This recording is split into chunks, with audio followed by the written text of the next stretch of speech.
Suck it up.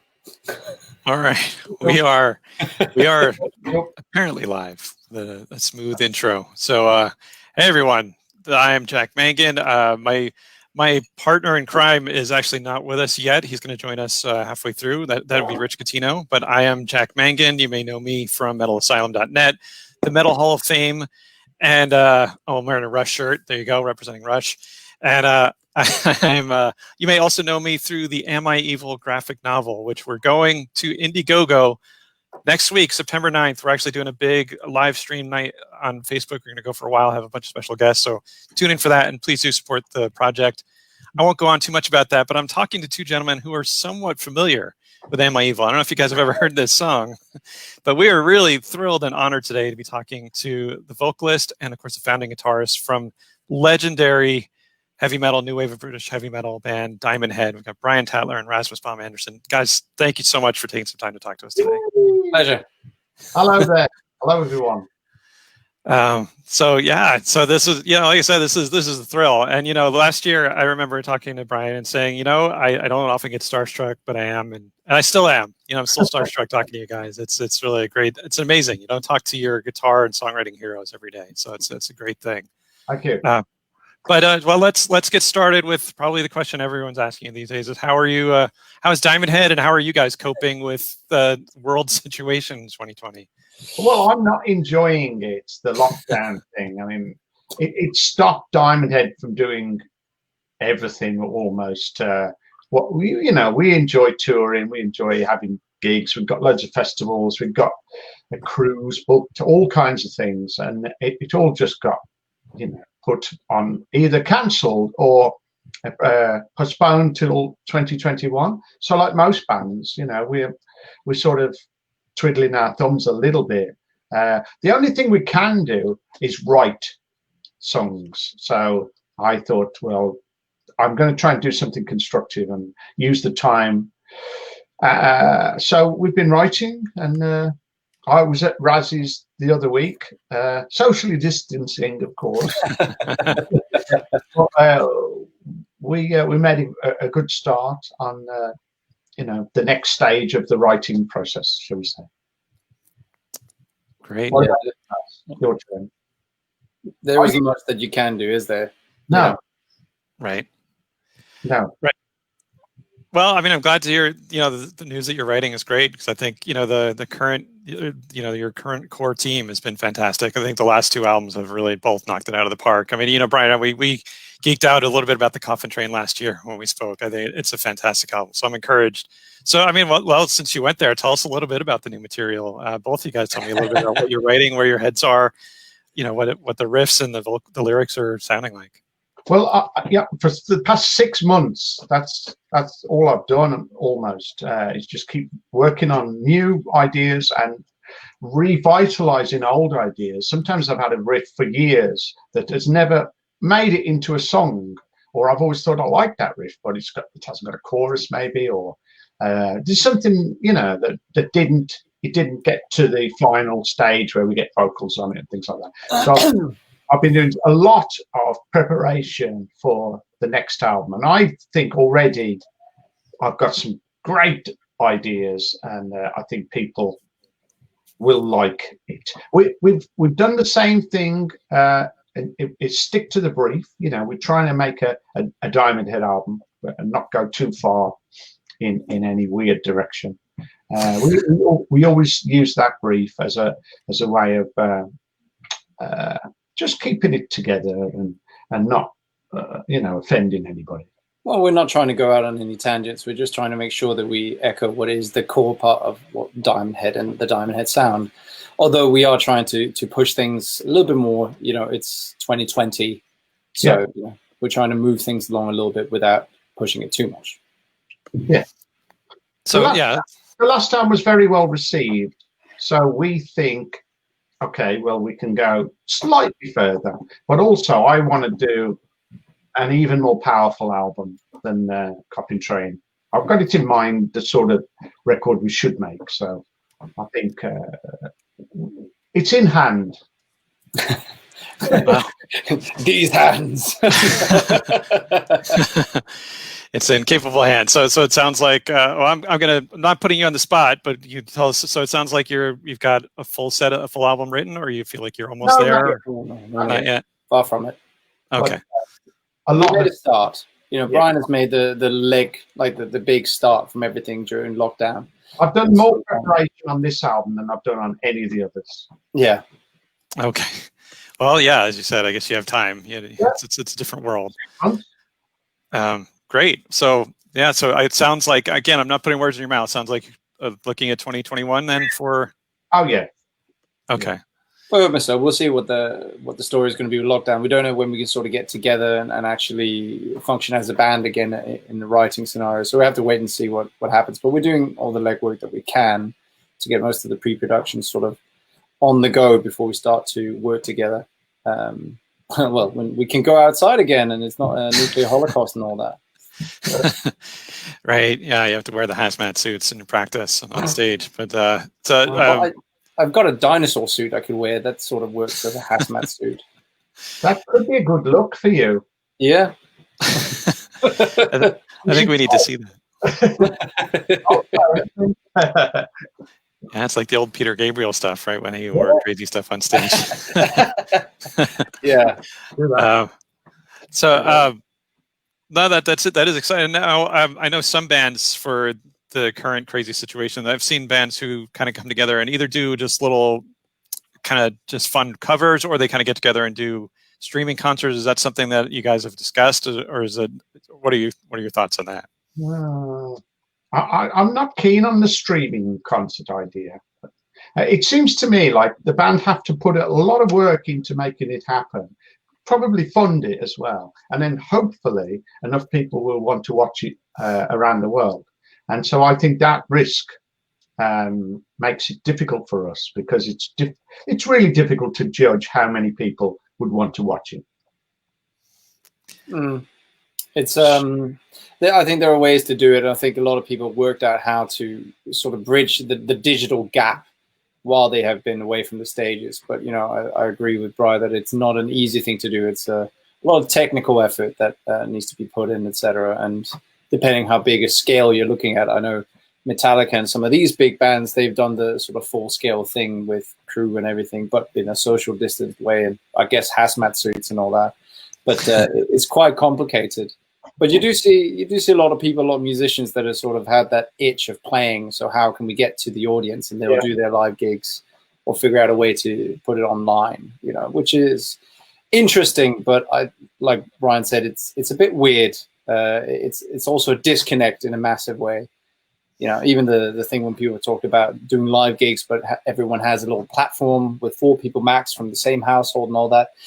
That's not how metal works. Metal is supposed to be sweaty. It's supposed to be in the pit. It's not what I think, or most people I think in metal would want to do. I agree. Brian agrees. There we go. Yeah, no, I absolutely hear what you're saying. Yeah, it's a challenge, and it's almost like you're watching band practice, when you're just you guys in the room. Yeah. No, I completely get it. Well, let's switch gears a little bit. So I don't know if they still call you the new guy, Raz, but you've been around. Dean's the new guy. That's fair. I think I'm the young guy. 16. So after Raz, so Dean has to make the tea. I've been promoted to not being T-boy anymore. Now I get to write the set lists and put the waters in position. Yeah, I don't know if I'm the new guy. I think there's always going to be a new guy. You can't have that title. No, but I think it's for the guys in the band. I'm not the new guy. I mean, I've been in the band since 2014, so 6 years. Yeah. I'm going on 7 next, I guess. But if my math is correct. But I think there's still people out there that might not know about the changes in Diamond Head because they haven't maybe been following the band. So to them, I'll still be, who's that guy? Hey, I've got a new singer. Yeah. He sounds okay. Who's that guy? Yeah, no, I get that. Yeah, and I say that almost as just kidding, because I know that a few years before Neil Peart passed, that even in Rush they would call Neil Peart the new guy, even though he'd been in the band for 30 plus years. But no, I get it. Yeah, I did kind of want to ask Rasmus if you can tell us a little bit about your journey, how you ended up in this iconic, legendary band. How you kind of find yourself in that role, and then to go further from there, how do you write new songs, and how do you by paying attention to legacy, but also helping to forge the path ahead? Well, the latter was and still is the hardest part. I mean, I came into contact with Brian via a friend who knew Eddie, the former bass player, and Brian asked me to come and audition, and I went up to Birmingham, and we had a rehearsal through 20, 25 songs or something like that, and Brian said, "Yeah, that's great. More or less, you sort of." Do you want to do this tour? So I covered for the winter tour in October, November of 2014. And I think a couple of days before some of the last shows in Wakefield, at Warehouse 13, I think the guy said, "Do you want the job?" I said, "Yes, I'll have the job." Good. Thank you. And then, when we approached the whole thing about writing, because obviously, like I told Brian, you don't really feel like you're part of the band until you start writing in it and contribute to the music and the legacy in this case. So until then, I was almost sort of a cover singer, if you like, because I hadn't written any of the songs and I hadn't really been that part of the band. So I always sort of thought we should at least try and see if we can make it work. And we had the discussion about what's the process that we want to go to. And because Brian had given me all the music to have a listen to, I'd sort of done a lot of pre-analysis of a lot of the music when I was learning the entire back catalogue. And that gave me a really good idea to say, well, I think we should go in this direction, which is what took us to what we call the brief, which is what we now adhere to, as that's law for writing in Diamond Head as a writing style. Sound-wise, we can push it a bit. But it's the thing that defines the rules of what makes it and what doesn't make it. And that means none of us can be too precious about all our creative ideas, and it means we don't end up going out on a tangent, which is great. It's a good method of control. You just say it doesn't sound like Diamond Head, and that's it. And it's over. But it all has to match the brief, which includes lyrics and that. So there is a method in every aspect of what is Diamond Head. And that sometimes can be a bit hard, but it's important to respect that. No, that's a great answer. I mean, that's great. I don't know, Brian, if you wanted to build up on that or make any comments about that. No, I agree. I agree with what he's just said. We discussed this a lot. Kind of getting back to what was good about Diamond Head in the first place with the first 3 albums. Diamond Head probably lost its way a little in the 90s, into the noughties, if you like. But we've got it back again now, and I think I understand what's good about Diamond Head, and we just try and capitalize on that now. Make the most of what time we have left, and enjoy the gigs, enjoy each other's company, try and make some good records, enjoy, make some good music together. Great. No, that is great. I have comments, but we've got a question from the wild. So it's actually Janessa Press, but I think she's relaying Jack Frost. If you know Jack Frost from Seven Witches, he says, "Hey, where's Carl?" LOL. Hey. He's in France. Yeah, he's in France. Yeah, so he's in France playing drums. No, he's not on this today. Never mind. No. Oh, that's socially distancing. Yeah, he's across the channel. You.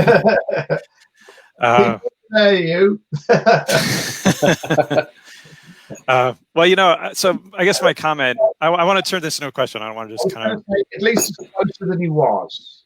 Yes. He used to live over in the States, and that was a long way to come every time we had a gig. Yeah, that's a hell of a commute, sure.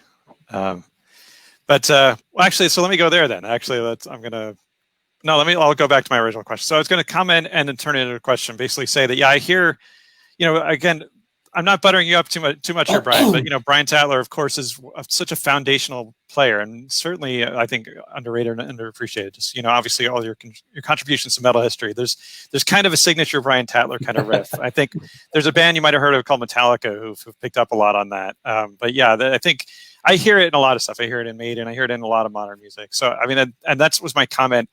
Is that what you feel like you kind of maybe got away from? Because I certainly hear on the last two albums, especially, I hear the Brian Tatler riffs absolutely are there. Yeah, it's coming back to the fore, and like you said, the last two and definitely the next one will be, just as many riffs as I can come up with and squeeze into the mix, really. But I'm going to quote you on that, Brian. Remember you saying that. Yeah, well, we used to do it in like 1978, 79, when the early stuff, most of that was written.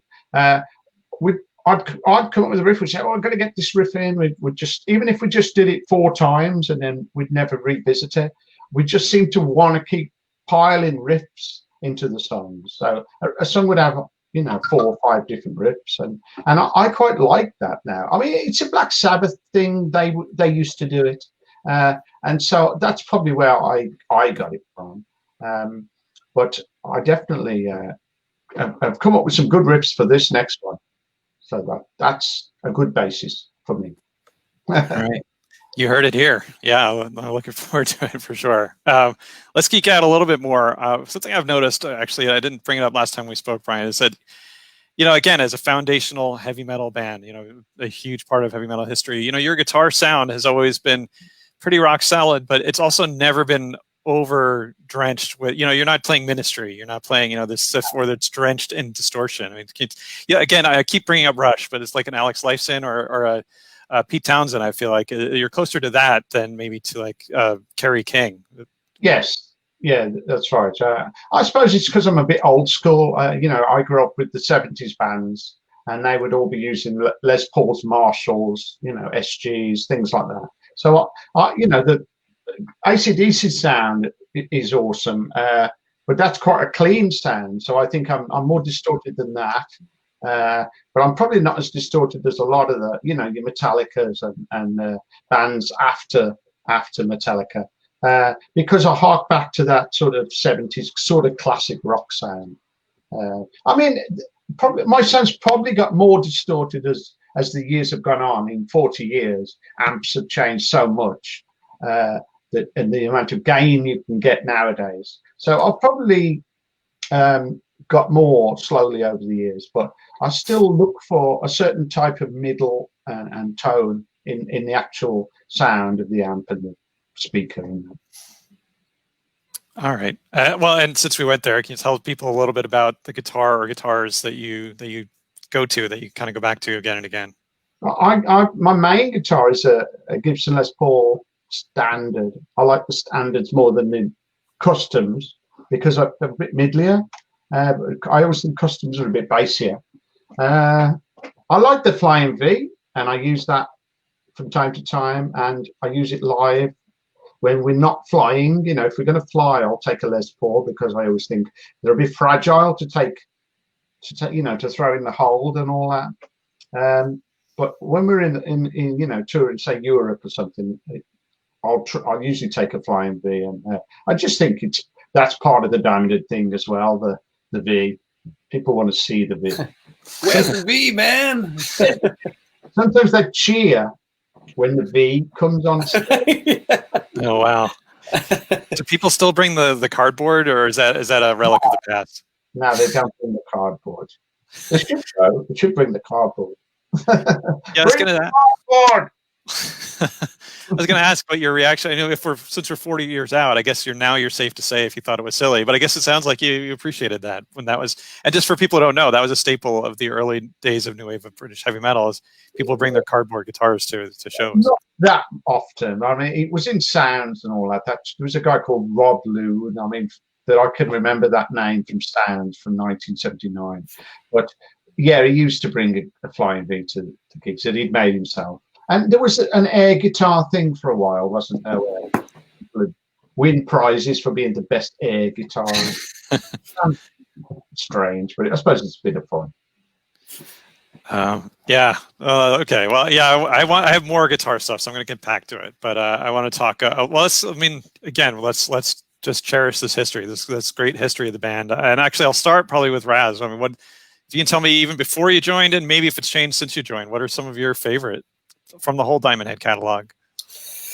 Ooh, tough question. I mean, if I go by the ones that I like to perform live the most, it's always the high energy ones, you know. I love playing the Prince, Helpless. They're so much fun, and there's just so much attitude and energy in them that you just get to release it. You can't help but just go on it, you know. It's just it's great. But I love a lot of the slightly more intricate stuff like Devil Is Due. I think some fantastic melodies there. We've got one that we sometimes play, but it depends on the audience and where, because it doesn't really sit with every audience, and that's Knight of the Swords, which is quite an elaborate, complex song, but it doesn't always sit well with the audience. It works well like in the UK, but we've tried it in the US, and in the US it's yeah, I don't think everybody knows it. So we can to go for a more famous one, really.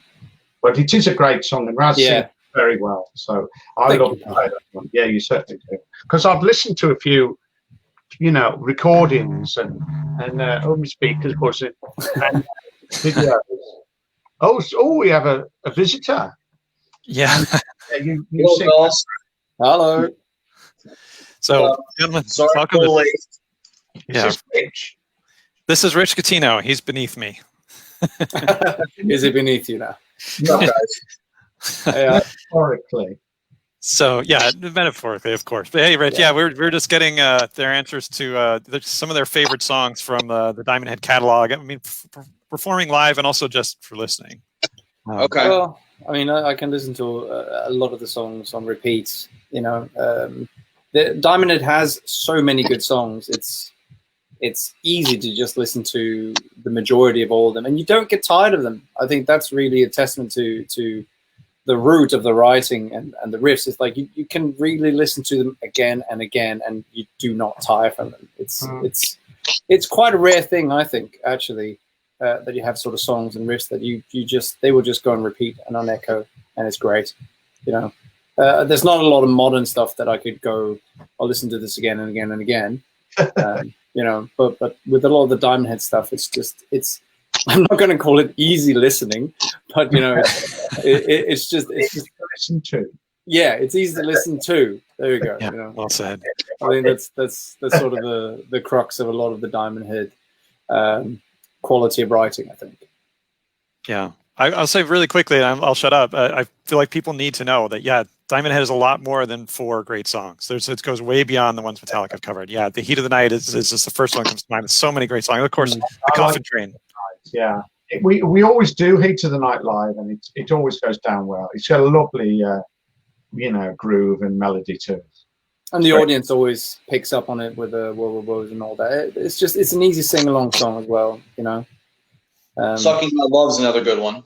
Personally. Oh yeah. We've been an encore recently. Yeah. It's great as an encore. Well. It's I'm sorry, I'm just thinking back to the last US tour, in 2016, with Fishhead Cantina, and I ended up walking out on some of the audience, and I think some woman just patted my privates there for a little while, which is like, that's new, but okay, I can dig it. She was a gorgeous lady anyway. So. In that song? Yes, in that song. Fishhead Cantina. You know, when they ask for, hey guys, guess what? Sean Tatler just arrived. That's been an ongoing joke for some time. Sean Tatler. Yeah. Well, you know, Rich, thanks. You know, why don't you fire away with a couple of questions? Okay. Did you talk about any album covers or artwork? Can I ask a question about that? We've not touched on that yet. Yeah. So I haven't touched. Okay. So I'm an art teacher actually, so I got a couple of cover art questions. So Borrow Time and Am I Evil, the single. Can you tell us a little bit about that art design and how they're kind of in the same family? You mean the Rodney Matthews things? Yeah, the two covers. Yeah. Yeah. Well, it's just Rodney Matthews, isn't it, doing what he does? I don't know how we got in touch with Rodney Matthews, but it was when we signed to MCA. We went to see him, and I think we had an image that we liked. We found in a book. We took it to Rodney, and he said, "Oh, I don't want to copy it because it's like copyright and all that. I don't want to be accused of plagiarism." So he did a version of this image that we found. And at first, I remember Sean saying, "Oh, I don't like this and I don't like that." Because he also does Magnum, doesn't he? And a lot of bands like that. He did a band called Eloy and things. And it looked like a Magnum cover when we went back to see it. And so that wasn't what we wanted, really. We wanted something a little bit different. Anyway, he did it again. And eventually we agreed, yeah, that's great. And with the other cover, I think that was a kind of a stock thing that he does for the Album Evil that was on FM Revolver. So I think he does artwork, and every now and again a band comes along or a label and says, we want a piece of art, or we'll license it from you. I don't think he sells it very often. And so they would have just used that because it had the big steam train on it, didn't it? And it looked suitably, metal.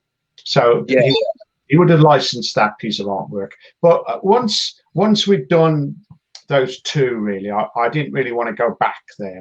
I felt it was of its time. 1982, I thought it was a brilliant sleeve, but I wouldn't want to keep using the same artist over and over again. Okay. All right. Great. Yeah. I mean, I get it. Yeah, they are great covers. I've actually been in touch with Rodney Matthews. He's the guy you see on his website. He's got blurbs from John Cleese and Prince Charles. So yeah, he's the real deal. Yes, yeah. I mean, he's a nice guy. He's come to a few of our gigs, and we had pictures taken with him and things like that.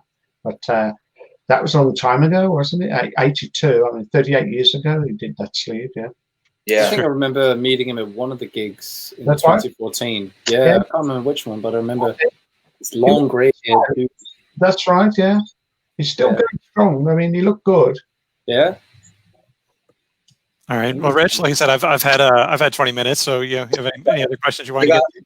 I got another one. I was curious about Canterbury. What's the story with that one? The cover. Yeah. The cover was designed by the MCA art department.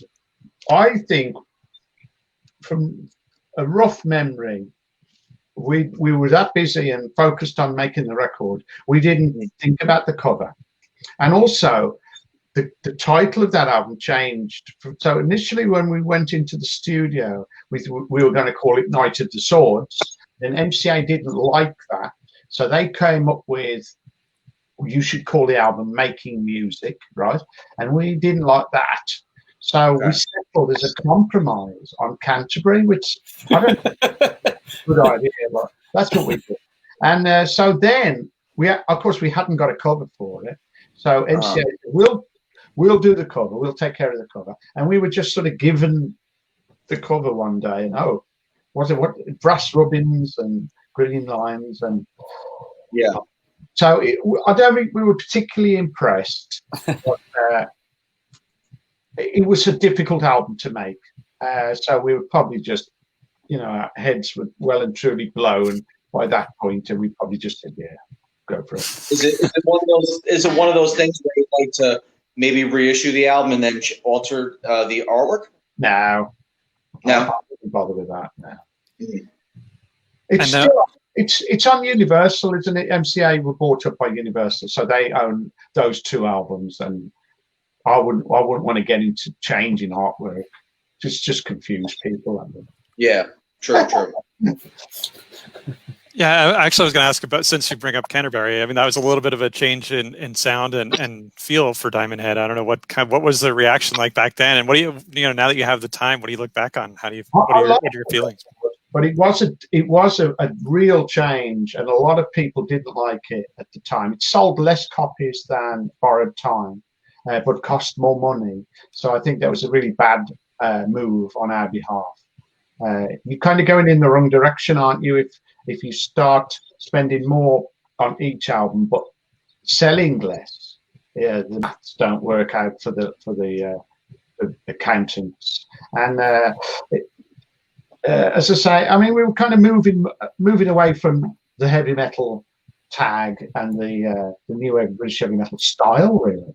I suppose we never thought of ourselves particularly as a heavy metal band at first. We just thought we were like a classic rock band, you know, or a hard rock band.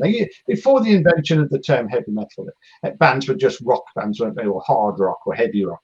And we thought we were that. We didn't think we were heavy metal at first.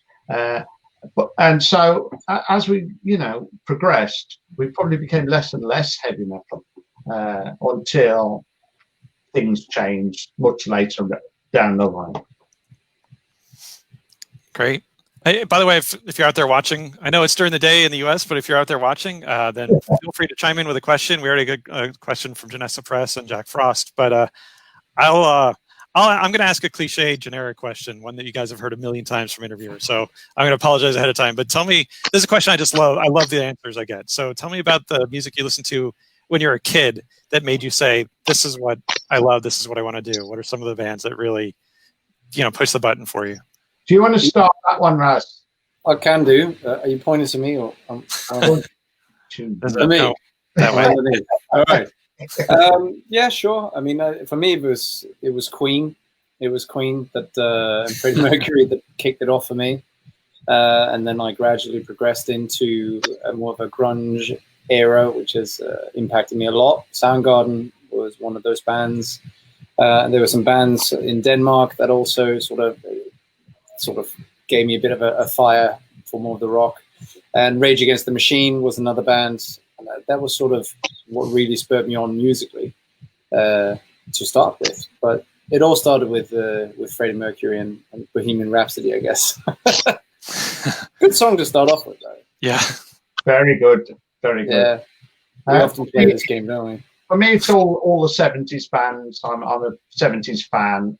Everything from Black Sabbath through to, you know, lighter stuff. But so many great bands around in the 70s, as you know.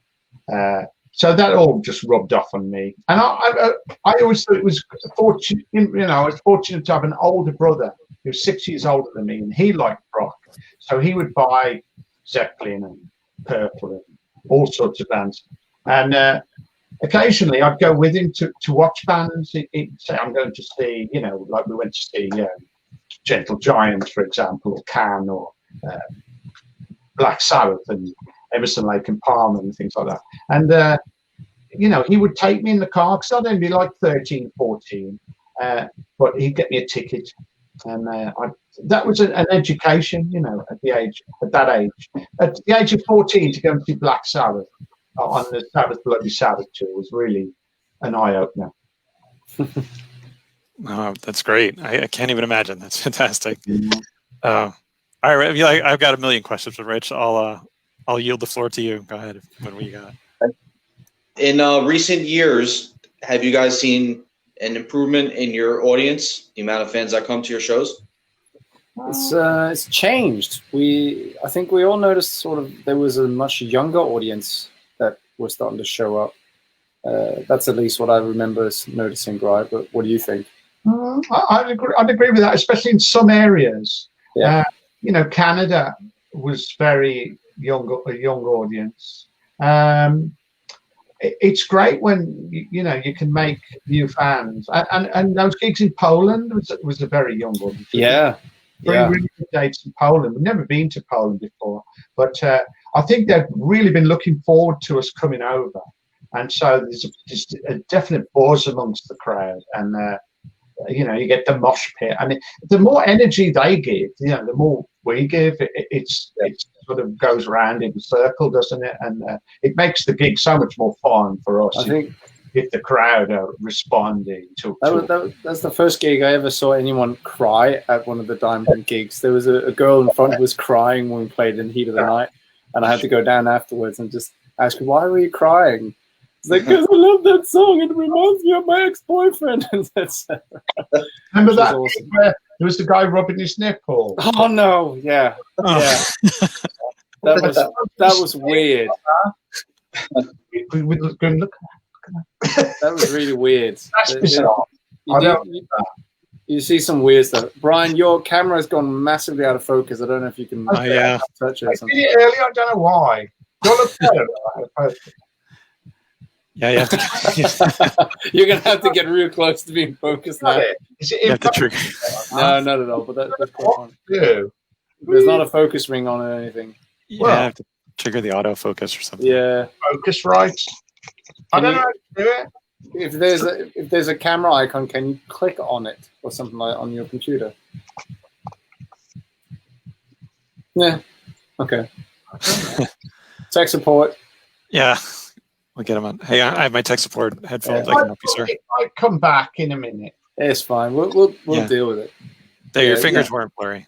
But actually, this is a perfect segue because you were just talking about live shows and we're having technical difficulties. I noticed the other day, Brian, there was a post on social media about a gig where I think it was with Black Sabbath where something went. You had some real problems. Can you look back on any of these? Of course, we want like kind of the funny stories of or stories that you look back on fondly, where things went, just everything went completely wrong, and then you. That was one of those. The Black Sabbath, the first night of the Black Sabbath tour in '83, where the power wasn't working properly, so that my guitar sound was all wimpy. So we went on. Probably been like a big intro tape, and there's 10,000 people there, and I fire up, and it's all clink. It's all wimpy, the guitar sound, and so I ran over to the amp, turned everything up full, and turned the distortion pedal on, and it was still, no sustain. It was horrible. So I'd never forget that. And of course, you've got the whole gig in front of you. There's 10,000 people there, and you're opening for Black Sabbath. So you think Tony Iommi's listening somewhere, it's going. I don't think much guitar sound. It was a horrible gig for me. That was, yeah. But anyway, it didn't. Next night it was fine. I think it was generators the marshals weren't liking the local power or something like that. So do you guys, either one of you, have any other kind of, like I said, kind of fun in retrospective, just where everything went wrong, or where you had some kind of technical malfunctions? Or... You've got one, Raz. Yeah, we've had a couple. I remember you issue where your in-ears weren't working and things like that. Yeah, I think most recently, we had that was a really stressful when we were at Wacken. I was setting up the in-ear system and something had just gone wrong and the entire preset and everything had been erased. So I had to quick repatch everything internally in our software, etc. So I was very stressed that was not fun, but I enjoyed the gig anyways. And I think it was what was the festival with Stone Deaf? We did the festival. That last year, it feels so weird because we haven't had gigs for so long. It's like, So it was last year, and unfortunately, their grounds was right next to an airfield with a massive radio tower, and we'd set up the in-ears and everything, and it was sort of fine. And then all of a sudden, all hell just broke loose, and I had to just remove mine because I couldn't hear anything. It was very uncomfortable. You got these interference and glitches and very harsh noise coming through, cutting the ears. So I just bailed. I had to lose my mic as well, grab one of the mics that they had set up there, and just run with it. But the show must go on. You just gotta do it. That's a good title for a song. Yeah, show must go on. I wonder if anyone's written that. Yeah, there's some band back in the day. Yeah. That must be pretty good. Good writing. Yeah. Well, that's fun. Yeah, and actually, going back to that, Raz, I was going to say, I definitely, I think I wrote it in my review of Coffin Train. I definitely hear the Chris Cornell, but now when you say that, I can hear. I believe completely that you're that Freddie Mercury is an idol. I definitely hear that. I think that comes out more live in my sort of how I am on stage. Sometimes the bigger the stage is, I think that's sort of where the Freddie Mercury thing comes out. I think someone said that to me. You have to bang your head. I think it was either a journalist or photographer that was there. It's like, oh, you're like Freddie Mercury. You do the pose, and you jump around like a kangaroo. Okay, it's a compliment.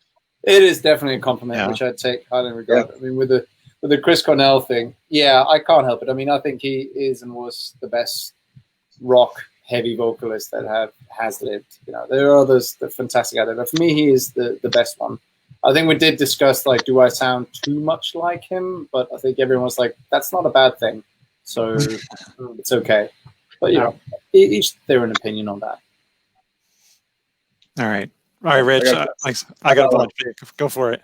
Yeah, I got one. So next year, if you're able to get back on the road and tour, there's been a whole resurgence of the new wave of British heavy metal bands like yourselves, Grim Reaper, Tigers of Pantang, Demon, Satan, Raven. Everybody's been putting out new music and it's been really great. Would you do like a tour with a few of those bands?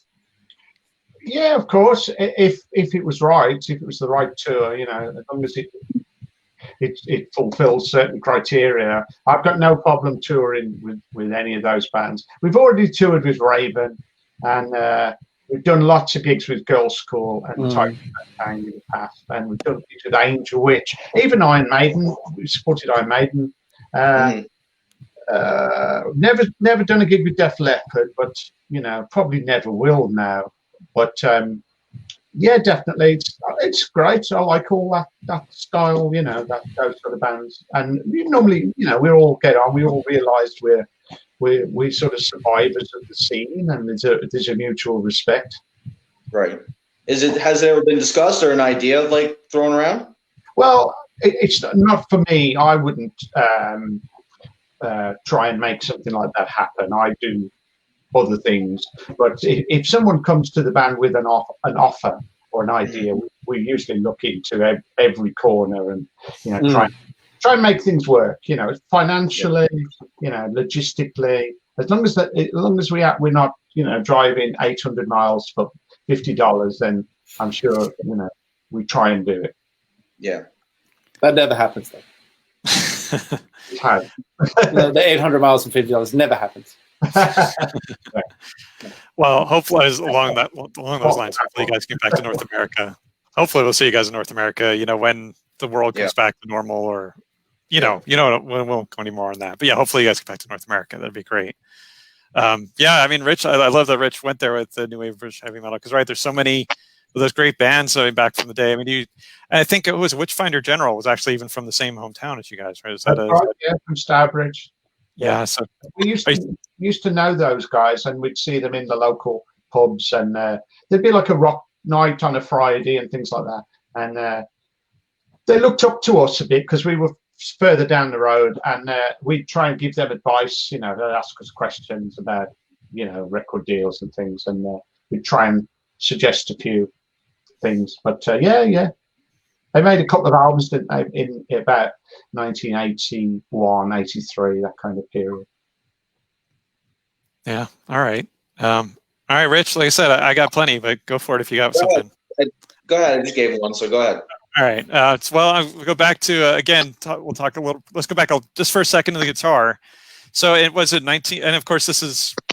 We can't talk to Diamond Head without bringing up Am I Evil a little bit. But let's talk about that, you know, the guitar solo, of course, has become just this amazing piece of history. But back then, I mean, Eddie Van Halen had only been doing that for a few years. So that must have, what was the reaction when you were doing the finger tapping and that kind of sound back then? Yeah, people are always very impressed by that kind of thing. It's a technique, isn't it? And I like the part. I got it from Van Halen, but I think Van Halen got it from other players. I know Steve Hackett from Genesis was tapping in '72 when he tapped the beginning of the Return of the Giant Hogweed. So it was not a new technique, but Eddie took it further. And once I heard Eruption, I thought, oh yeah, okay, I'll have some of that. And I managed to work into the solo of Am I Evil. But yeah, people love all that. They love to see a bit of tapping. I'll do it in some of the later songs as well. I'll do it in Bones, and there's a couple of tracks where I'll try and get a bit of tapping in, because it's a nice technique, and people like it. They like to see. It's fun to do that as well, isn't it? Yeah, for sure. And so do you get young guitarists? Do you ever get people kind of coming up to you and looking for advice, or even just kind of singing your praises and talking about, other than the guys in Metallica, you know, do you get young guitarists? I have, you know, I've done a few little online things about, you know, guitars and, you know, what you should do and how to write songs and things like that. But yeah, people ask me about, you know, how'd you come up with those riffs and how'd you write songs and how'd you play like this? And so you just try and explain. A lot of it's practice, I think. Practice, practice, practice. If you don't practice, I don't think you'll progress, really. So I try and practice every day. And I always tell people to do that, practice. And listen to lots and lots of different players. You know, don't just focus on one band or one guitarist. Listen to dozens and dozens of good players and maybe steal from the best, and you eventually get your own thing going, you know, by mixing it all up. I always remember you always tell young musicians, guitarists or whichever instrument they play, that just focus on writing good songs, which is the best advice you could give to anyone, really. Focus on songwriting over just writing complex riffs. I always think writing is more important than soloing. You know, a lot of people practice soloing, and I think, well, 90% of your gig is going to be playing rhythm guitar and songwriting. The solo is just a little bit of a cherry on the top. So I think you shouldn't spend all your time working on lead guitar. You should be thinking about songs and riffs and arrangements and writing. That's what I'm known for, you know, riffs and songs. I'm not the fastest gun in the West, and I never will be. But I've managed to, you know, carve out a bit of a niche from what I think I do best. That's great. Yeah. Yeah, that's great. Rich, you want to take it from here? Sure. Have you guys considered doing a virtual live show, since it might be a little while before you're back on the stage? Bands have started doing it. You think we you might covered do one? that. Yeah, we covered that. You're late. Oh, that's done? All right, I'm sorry. It's roughly no. It's a short. We talked about doing a cappella group live. My Eagle. Just that. Yeah. With banjo. Well, okay. So I will kind of take it from there, and just I'll you know, again, I know I asked you this last time we spoke, Brian. I know I could ask this by everyone, but we have to talk about it a little bit. Can you just give us your both of your takes and Raz? I didn't get to talk to you about it. Let's talk about the legacy of Am I Evil, and just, you know, the amazing impact it's had on the whole, not just the heavy metal world, just the whole rock and roll world. It's just let's go there a little bit. What have you seen about that, and how's that felt for you guys? You want to go first, Brian? Or? No, Raz, you go Okay. first. Well, I mean, coming from outside, being the new guy, if you like, you can see the impact just from that initial riff. That it's more about that riff, the writing, and the complexity and how the whole song develops dynamically. That actually is the most impressive part of that song, to me at least. But also, that's what you hear. You don't hear people talk about, man, that solo. They talk about that riff. Yeah. It's that riff that is so driven and heavy. I mean, I'm not going to go into the whole analytical side of the musical harmony and how the arrangement and writing works, but it's that thing that is sort of that. It's the foundation of Diamond Head, if you like. That Am I Evil riff. I mean, there's many things included in the Diamond Head legacy, but obviously that one is the stamp that is always going to be remembered as that's where Diamond Head is or was from, and that's what Metallica took on board as well, because they appreciated Diamond Head and their music so much. I think it's when we go live, you know they're going to get it last. You know, it's always fun to play with the crowd and say, yeah, that's the end of the show, and you get a lot of boos because people want to hear Am I Evil? Am I Evil? Yeah, you know, and it's fun because you use it to rile up the crowd, and then we've developed sort of a thing as we went along on tour, and you just see how big the room just becomes all of a sudden when you lay that down. It's people can be a bit timid, but when that song and riff comes on and Brian starts the riff after that epic intro and everything, it's like a bomb hits the floor. Yeah, and all of a sudden everyone just comes alive. So yeah, it's true. I sometimes people overlook the drum pattern on that as well. Yeah, Duncan's beat for that, where he plays the snare on the 1 and then it goes to the 2 and things like that. That's important as well. Yeah. that's sometimes overlooked. That is it's the riff. But if you just play the riff to a straight 4/4 pattern, it becomes boring. Yeah. But the way the drums move up and down from the verse, bridge, and chorus is vital. And that was Dunk's idea. Yeah, it's peculiar, but how that actually works, everyone usually wants to hear the snare on 2 and 4, but in this case, like that just. I thought he got it from Cream, Sunshine of Your Love. But I spoke to him about it once, and he said, no, he got it from Bill Ward. He said Bill Ward did it in one of the Sabbath songs, I forget which one, and Dunk noticed it and said, oh, I'll try that with that riff, and. So he must have tried it, and we all probably went, oh, that was good. Do that. Like that. Yeah.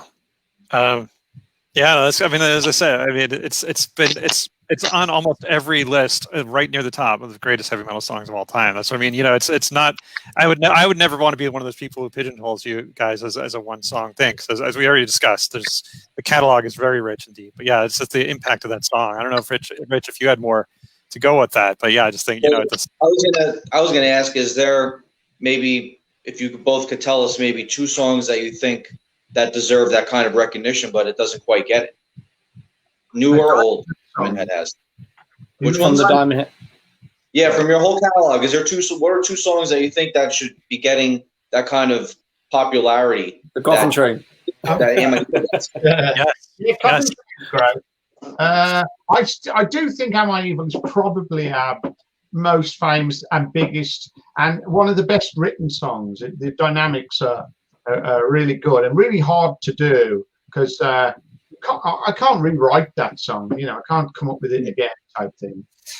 But yeah, I like Coffin Train off the last album. The title track's great.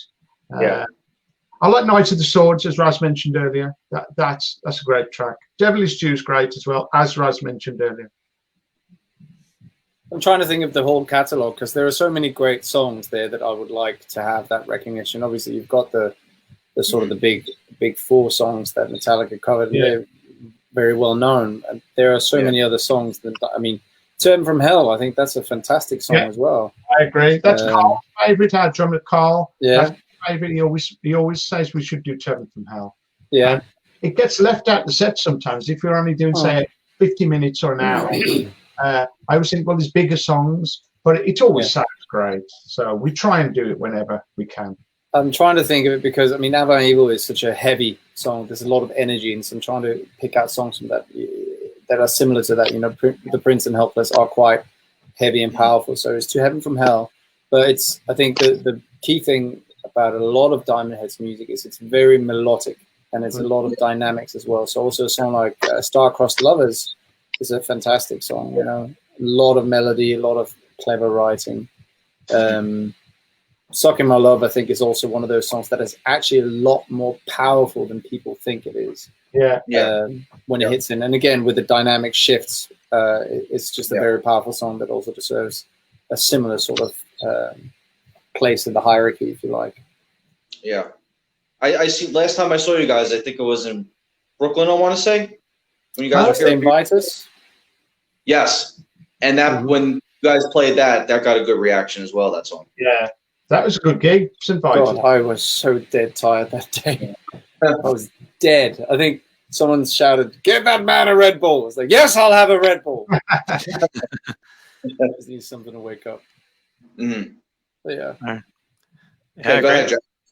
Yeah, well, we got about 5 more minutes, but I definitely, like I said, I got about 10,000 more questions, but we'll still field them if you're out there and you have you have any questions you want to ask. We're talking obviously to Diamond Head.